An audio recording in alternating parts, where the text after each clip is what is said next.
Hey fam, welcome back. This is now part 10. Yes, we have made it through. This is now part 10 of How to Prepare for Marriage series. Again, part 10, How to Prepare for Marriage series. This one is just as important as all of the rest of them. Again, I didn't do any of this in any particular order. I actually came up with this series because a young lady wrote in to me and said, hey, I'm 23. I know that I'm young. I'm not thinking about getting married yet, but I know that I need to prepare. So this is where this series came from. If this is your very first time finding me, then welcome. But also go back, look at the playlist for all the other 9 videos within this series so you can take some great notes. I give you some homework in there to do, some things to start to do while you're dating or even if you're in a relationship so you can become more marriage-like material, which is the preparation portion in getting married. So now we're going to talk about how supportive are you? Literally, when you look around in your everyday life, whether you're in a relationship or not, do you and are you a supportive person to your friends, to your family, to, again, if you're in a relationship, to your current spouse, to your current partner? How supportive are you? Do you and are you the person that your spouse or partner can come to ask questions? Can your friends and family come and ask questions to you to say, hey, I'm thinking about doing this? And then the thing that you really need to think about is how you respond. Again, are you that supportive friend? Are you that supportive partner that says, you know what, baby, you got this? Or, yeah, girl, you got that? Or, bruh, you got that, right? So how supportive are you? Are you like got they back? Or are you the person that says you got they back in their face and then you talking trash behind their back? Or you're talking trash to their face like, that's stupid, that's dumb, you can't do that. No, why would you even think about doing that? That's not being a very supportive person, because here's the thing. Even if you do not agree with what he or she is coming to you with, that thing, that feeling, that thing that they got was not given to you. God placed that thought. God placed that, that's a good idea. I should try this. Because here's the thing, that could be their $1 million idea. And you can ride that ride with them if you are being a supportive person. Not to say that you're going to be a leech or anything, but if you're not looking for your people that you are around to come up, then why are you around them? If your people are not looking for you to come up, then why are you around those people? So again, as usual, I'm gonna give you some things to think about so you can start to implement them into your relationship, or you can just notice that you can implement these into your friendships, into your co-worker relationships, because sometimes you go to work and you find really good friends or really good people to be around. But again, when you think about yourself and how you are showing up to the world, how you are showing up to your social circle, including your partner, are you a supportive person? When your friends and family think about you, do they say this person is going to support me? Or do you even notice that people come to you and ask you questions and say, you know, what are your ideas about that? When people are doing that to you, it's because they think that you, number one, have some information or some input that they could benefit from. And because you are a supportive person, really, that's what this is all boiling down to. It doesn't matter that you agree or disagree. You're like, you know what, that's your thing, go ahead and try it. And if they fail, you're not a person that's like, I told you so. I knew that wasn't gonna work. You're not that person. You're like, you know what? Brush your shoulders off, sis. Brush your shoulders off, bro. Guess what? That next thing that you're thinking about doing, go hard in the paint on that thing. So when you are in a partnership, specifically is where this list is coming from, declare that you two are a team. Like, wire this into your brain that you two are a team, and when your partner wins, when your spouse wins, you also win. When you win, your partner also wins, your spouse also wins. You two are a team. You're in it together. You're supporting one another's dreams. You're supporting one another's aspirations. You're supporting one another's desires, whether you agree with them or not. And that's the part that a lot of people get caught up on, that or not part. You don't have to agree with them. Again, that thing was not given to you by God. It was given to your partner. It was given to your spouse. The next thing to think about is put your spouse first often.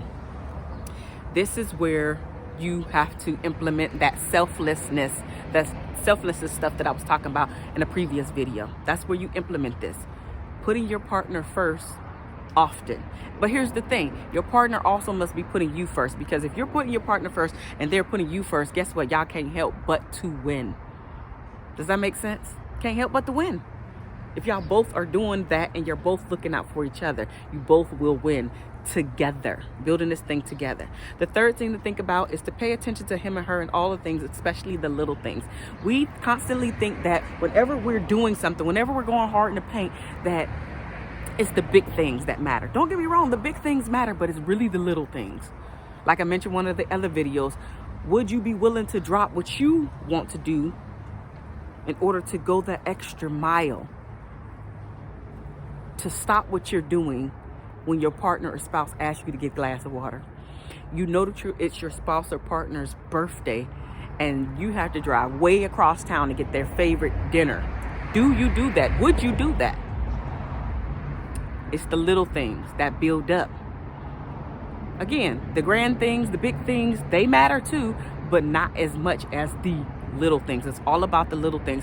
And here's the thing, when you're falling in love with somebody, it's not the big things that you fall in love with them about. It's the small things. It's the everyday things that you're doing and that they are doing for you.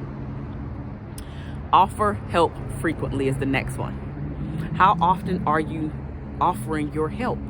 Even if it's a listening ear, even if it's a shoulder to cry on, even if you cannot help in any kind of way, you being a listening ear and them being able to vent to you is the help. That is the help. See, a lot of times when we think about help, we might think monetary help, money, or I have to go to your house physically to help you move something. No, lots of times we do not express ourselves enough. We do not have friendships that just allow us just to vent and just to talk, just to get things off of our chest.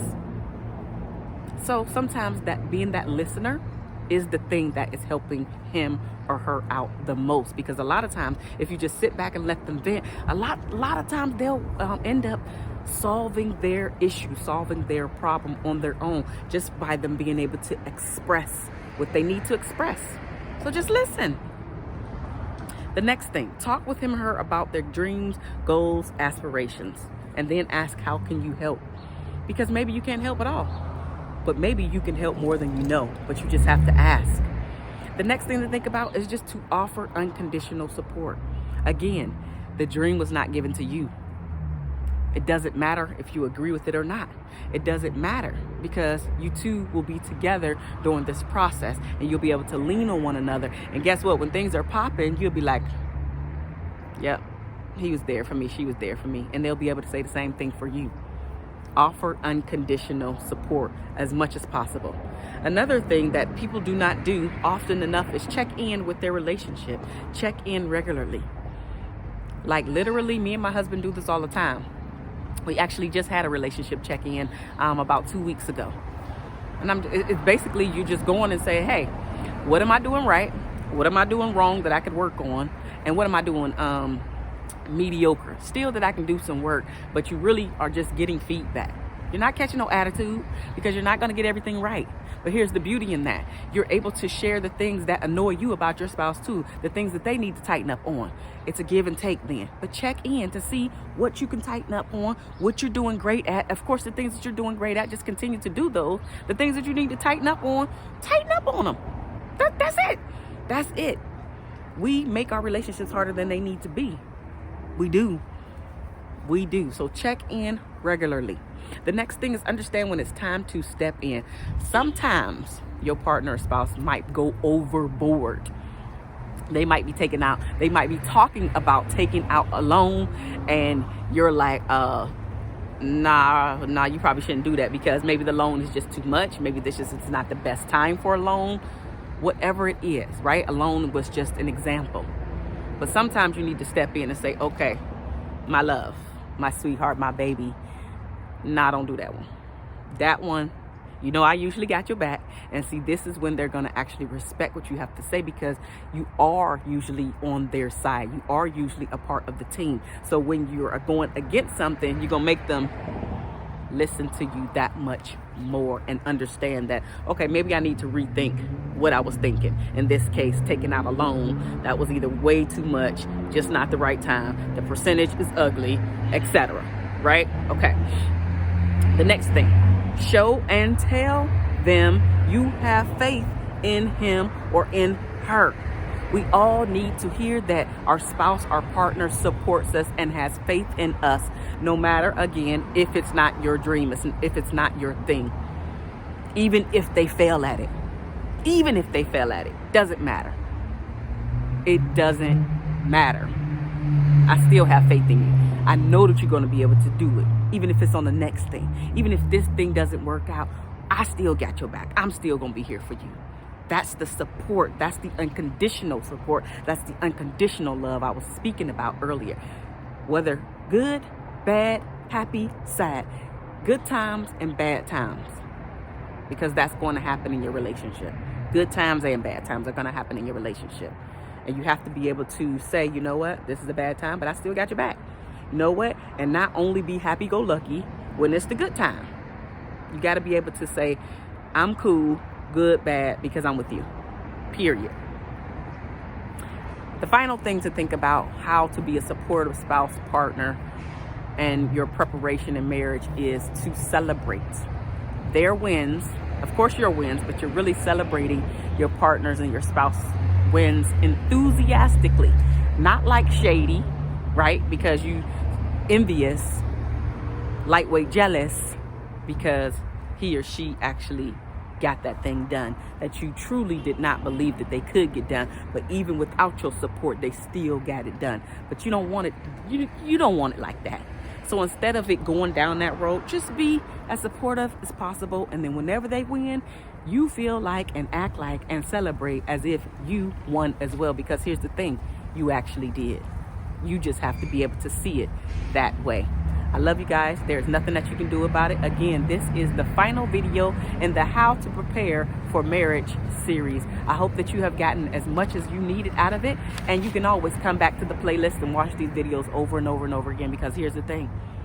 Once you hear things over and over and over again, that's how you're learning them. That's how you'll be able to cement them into your spirit and into the way that you are doing things in your relationship.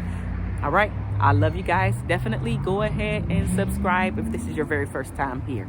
See you soon. All right, y'all. See you.